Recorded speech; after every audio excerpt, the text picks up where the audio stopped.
To understand the relationship between Israel and Saudi Arabia, you first need to know how Saudi Arabia became a country.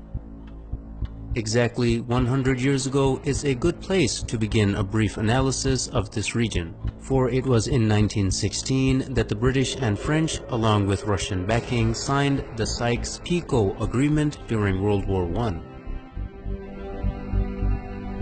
This agreement anticipated the collapse, and therefore it secretly divided up the Middle East in order to design a region post-Ottoman Empire. In 1917, the year following the agreement, the Zionists had gained sufficient influence and control over the British government to get it to issue the Balfour Declaration, which promised Jews a homeland in Palestine.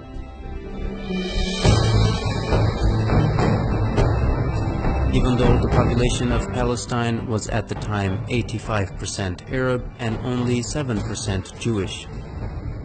The defeat of the Ottoman Empire by British imperialism in World War I left three distinct authorities in the Arabian Peninsula. In the west, the Sharif of Hijaz; in the north, Ibn Rashid of Hayl; and in the east, Amir bin Saud of Najd with his religiously fanatical followers, the Wahhabis. Britain got the most help from the Sharif of Hijaz, who led the Arab revolt against the Ottomans and helped the British defeat them. In return for his support, the British had agreed and promised him the establishment of a single Arabian country from Gaza to the Persian Gulf.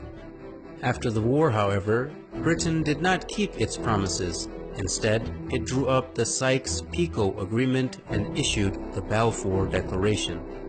The Sharif was discontent with this betrayal and told the British that he would never sell out Palestine to the Empire's Balfour Declaration.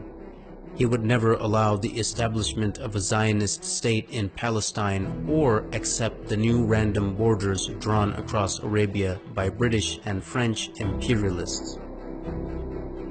At this point, T.E. Lawrence, famously known as Lawrence of Arabia, was dispatched to bribe the Sharif and buy his support. When this didn't work, T.E. Lawrence turned to threats, which were also echoed by the colonial secretary Winston Churchill.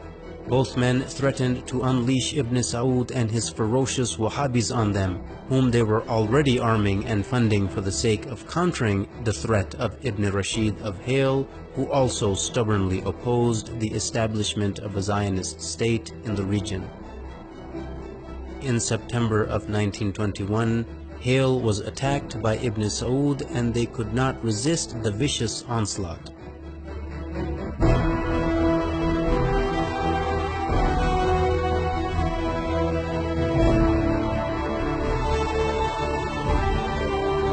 They officially surrendered in November of 1921. Hayl had dissolved into a colony of the Sultanate of Najd. By March 1924, the British realized that Sharif Hussein would not back down, so they unleashed Ibn Saud and his armies on the Hijazi territory as well. Within weeks, the forces of Ibn Saud and his Wahhabi followers began to administer what the British Foreign Secretary Lord Curzon called the final kick to Sharif Hussein and ruthlessly attacked Hijazi territory.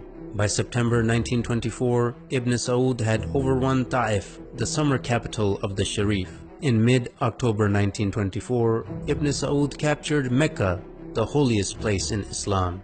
After losing Mecca, the Sharif had to flee and lose his entire territory to Ibn Saud, ancestor of the current Saudi lineage.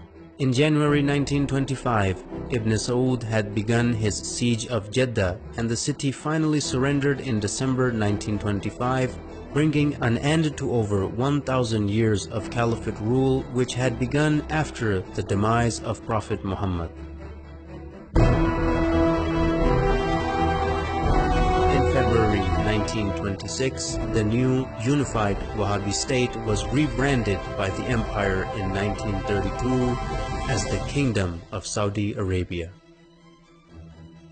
As you can see right from the start, the man who, as a matter of principle, opposed a Zionist state in Palestine was kicked out of his own land, yet the man who was willing to allow a Zionist state to be created was paid off handsomely and given an entire new country to exploit and dominate.